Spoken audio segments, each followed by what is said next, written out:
Good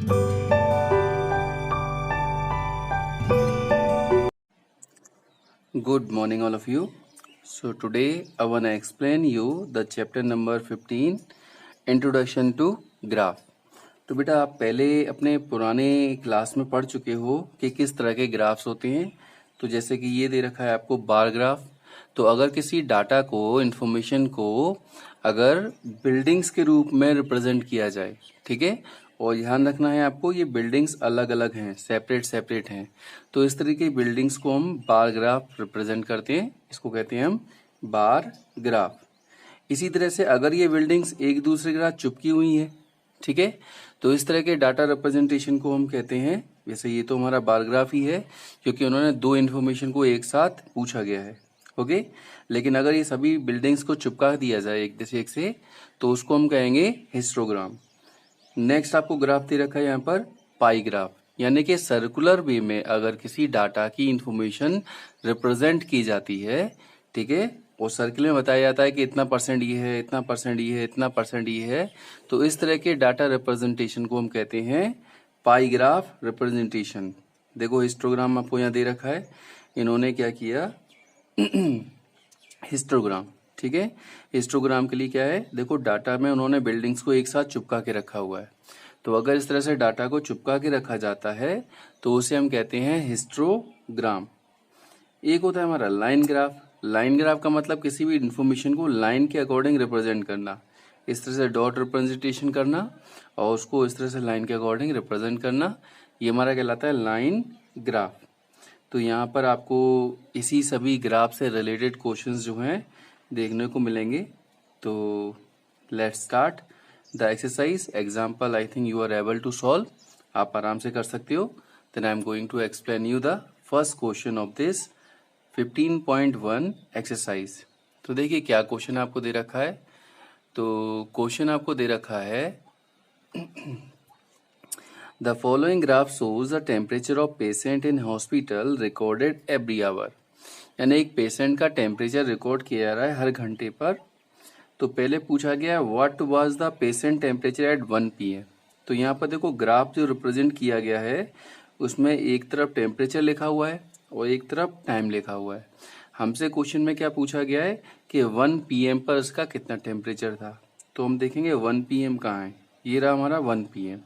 तो 1 PM पे अगर हम आएंगे तो ये टेम्परेचर वाली लाइन है। तो देखो कितना था, ये 36 और 37 के बीच में है, यानी इसका आंसर हो जाएगा 36.5, ओके। तो 1 PM पे टेम्परेचर कितना था, 36.5। अच्छा, अब पूछा गया है आपसे कि when was the patient temperature 38.5।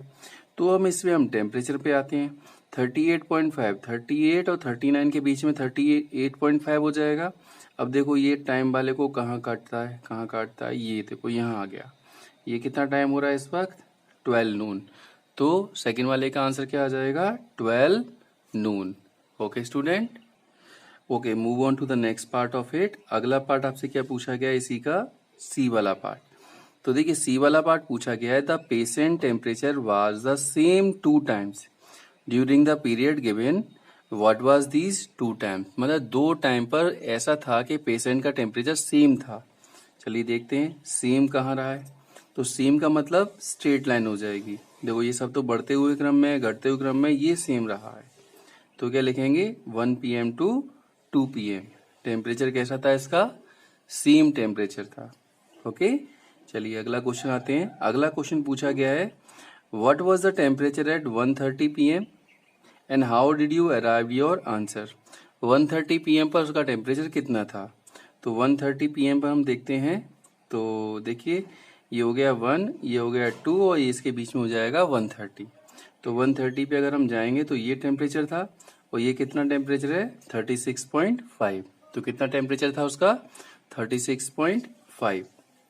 इसी तरह से लास्ट क्वेश्चन है इसका, during which period did patient temperature show upward. Upward माने बढ़ता हुआ टेम्परेचर। तो कितने टाइम पे बढ़ता हुआ था। तो अगर हम यहाँ देखें तो बढ़ता हुआ कब था, देखिए सिंपल ग्राफ को देखकर आप इसके आंसर को फाइंड आउट कर सकते हैं। तो यहाँ से यहाँ हुआ यानी बढ़ा, तो लिखेंगे 9 to 10 पर बढ़ा है। अच्छा, ये भी बढ़ा हुआ है यानी कि 10 to 11 पे भी बढ़ा है। ये कम हुआ है तो इसको नहीं लिखेंगे, हमें सिर्फ अब्बड़ वाला लिखने हैं। ये कम हुआ ये भी नहीं लिखेंगे, ये कम हुआ इसको भी नहीं लिखेंगे। अब देखो ये बढ़ा है तो इसको लिखेंगे 2 to 3 PM। इस पे भी ये बढ़ा है। तो इस तरह से आप इसके क्वेश्चंस के आंसर दे सकते हैं। ठीक है, तो ये मैंने आपको बताया सारे के सारे answer of the question number 1। तो इस तरह से आप ग्राफ में देखकर इसके सारे के सारे क्वेश्चंस के आंसर निकाल सकते हैं। चलो और बता देते हैं आपको हम। तो look at second question. Second question आपको दे रखा है, the following line graph shows the yearly sale figure for manufacturing company. ये ईयरली सेल की इन्होंने दे रखी है फिगर। तो what were the sale in 2002। तो देखो ये आपको दे रखा है सेल और ये दे रखा है ईयर। तो पूछा गया है 2002 में कितनी सेल थी। तो 2002 ये है, तो इसको हम देखेंगे तो कितनी सेल थी, 4 करोड़। ऐसे पूछा 2006 में कितनी सेल थी। तो 2006 कहाँ, ये रहा। तो कितनी थी ये, 8 करोड़। अब पूछा गया 2003 में कितनी थी। तो 2003 में हम देखेंगे कितनी थी, ये 6 और 8 के बीच में क्या आएगा, 7 करोड़। ऐसे ही पूछा है 2005 में कितनी थी। तो 2005 में थी ये 10 करोड़। इस तरह से हम डाटा को आसानी से निकाल सकते हैं। नेक्स्ट क्वेश्चन पूछा है, compute the difference between the sale in 2002 and 2006। भाई 2002 में जितनी सेल थी और 2006 में जितनी सेल थी उनको क्या करके दिखाना है, डिफरेंस। तो 2002 में कितनी सेल थी, 4 करोड़। 2006 में कितनी सेल थी, 8 करोड़। दोनों का डिफरेंस निकाल दीजिए। तो डिफरेंस 8 - 4 इज 4 करोड़। कितना डिफरेंस आ जाएगा, 4 करोड़। ऐसे ही पूछा गया, in which year was there the greatest difference between the sale as compared to its previous year. सबसे ज्यादा डिफरेंस किस में रहा। तो देखो ये इन दोनों का अगर हम डिफरेंस निकालें तो ये डिफरेंस है कितना, 7 में से 4 जाएगा, 3 करोड़ का डिफरेंस है। इन दोनों का अगर हम डिफरेंस निकालें तो 7 में से 6 जाएगा, 1 करोड़ का डिफरेंस है। इन दोनों का डिफरेंस अगर हम निकालें तो ये आपका आ जाएगा 10 में से कितना जाएगा, 6, 4 करोड़ का डिफरेंस है। ये हम निकालें तो ये कितना हो जाएगा, 10 - 8 यानी 2 करोड़ का डिफरेंस है। तो सबसे ज्यादा डिफरेंस इन दोनों के बीच का आ रहा है और इन दोनों के बीच क्या आ रहा है डिफरेंस, तो क्या लिखेंगे, तो इन विच ईयर 2005 एंड 2004 में डिफरेंस क्या था, सबसे ज्यादा था।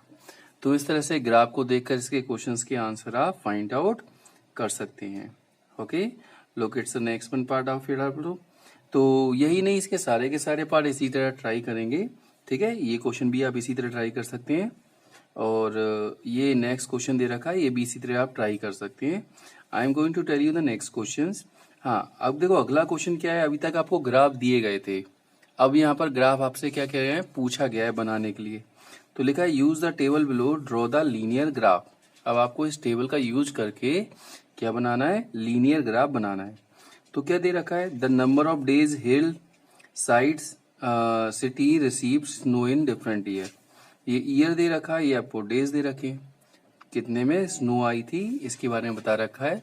तो देखें कैसे बनाएंगे। ओके, तो सबसे पहले हमको ये देखते हैं, हमें दो चीज जो दी गई हैं टेबल में वो क्या दी गई हैं। तो आपको एक तो दे रखा है डेज और दूसरा आपको दे रखा है ईयर्स। ठीक है, तो हम इन दोनों चीजों को लिखेंगे। हमने एक स्ट्रेट लाइन ये खींच दी, एक स्ट्रेट लाइन हमने इधर खींच दी। आप चाहे तो चेंज भी कर सकते हैं, आप इधर ईयर लिख सकते हैं, इधर डेज लिख सकते हैं, इट्स योर चॉइस। ओके, तो मैंने यहाँ पर बराबर डिस्टेंस पर इनकी ईयर्स को लिख दिया और यहाँ पर आप अपनी मर्जी से 1 2 3 भी लिख सकते हैं। मैंने 2 2 का गैप करके लिख दिया, वो भी लिख सकते हैं, इट्स योर चॉइस, आप कैसे लिखना चाहते हैं। ठीक है, तो लिख सकते हैं। ये हमारी होती है एक्स एक्सिस, तो यहाँ डाल सकते हैं यूनिट भी आपके इन एक्स एक्सिस।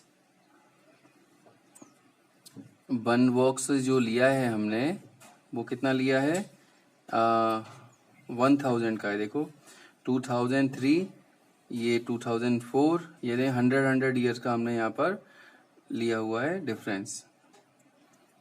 ओके, तो 100 तो यहाँ जो डिफरेंस हमारा दे रखा है, इट्स अ 1 ईयर डिफरेंस है हमारा। ठीक है, और ये डिफरेंस मैंने लिया है 2, तो लिख सकते हैं हम in Y axis 1 box equal to मैंने लिया है 2 यूनिट। तो अब ये लिखना चाहे लिखें या ना लिखें तो कोई टेंशन नहीं है।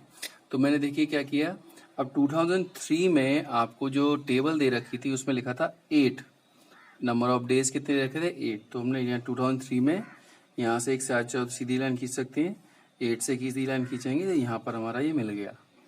ऐसे ही नेक्स्ट 2004 में आपको दे रखा है 10, तो यहाँ से हमने एक स्ट्रेट लाइन खींची, यहाँ से हमने एक स्ट्रेट लाइन खींची, कहाँ मिला, यहाँ मैच कर गया। ऐसे ही नेक्स्ट आपको दे रहा 2005 में 5 दे रखा है, 2005 से लाइन खींची और यहाँ से हमने ये 4 और 6 के बीच में हो जाएगा 5, तो यहाँ से लाइन खींची तो ये यहाँ ज्वाइन हो गया। ऐसे ही नेक्स्ट आपको दे रखा था 2006 में दे रखा था आपको 12, तो यहाँ से लाइन खींचेंगे हम और इधर से लाइन खींचेंगे 12 से, और दोनों जहाँ भी ज्वाइन कर जाएं ये वाला पॉइंट हो गया।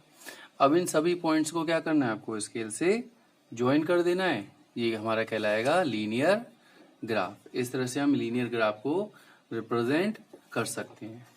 और यही पोर्शन आपको जो है दे रखा है नेक्स्ट क्वेश्चन के लिए। तो नेक्स्ट क्वेश्चन में इस बार आपको क्या है, दो दे रखे हैं, ईयर दे रखा है, नंबर ऑफ मैन दे रखे हैं और नंबर ऑफ वुमेन दे रखे हैं। तो ये पूरा डाटा भी हम इसी तरह से चाहें तो रिप्रेजेंट कर सकते हैं। देखिए मैंने करके दिखाया है। तो फर्स्ट ऑफ ऑल मैंने यहाँ पर क्या क्या वैल्यू ली है, जैसे कि मैंने अभी आपको बताया था, एक तरफ हम लाइन खींचेंगे, ठीक है, वहाँ पर हम यहाँ मैंने number of man and women लिख रखा है, 1000 में आपको संख्या दे रखी है। और दूसरी तरफ यहाँ पर हमने क्या किया, ईयर्स लिखा, तो ये ईयर हो जाएंगे 2003, 2004, 2005, 2006, 2007। आप चाहो तो रिप्रेजेंट कर सकते हैं यहाँ पर कि 1 बॉक्स बराबर क्या है, नहीं भी करेंगे तो भी कोई टेंशन नहीं है। तो देखिए जैसे जैसे आपको डाटा दे रखा था उस डाटे के अकॉर्डिंग मैंने यहाँ पर डिफरेंट कलर का यूज़ किया, ठीक है। फॉर नंबर ऑफ मैन के लिए मैंने रेड कलर का यूज़ किया है, ठीक है, और नंबर ऑफ वुमेन्स के लिए मैंने यहाँ पर ग्रीन कलर का यूज़ किया है। आप चाहो तो सेम कलर का भी यूज कर सकते हो, लेकिन एक्चुअली क्या होता है कि डिफरेंस पता लगना चाहिए ना अगर आपको देखकर कि क्या हमारा रिप्रेजेंट करता है मेन को, क्या रिप्रेजेंट करता है वुमेन्स को। ओके, तो इस तरह से आप क्या करेंगे, इस क्वेश्चन को सॉल्व करेंगे। ओके, तो next question also you will try yourself by using the same method. Okay students, goodbye all of you.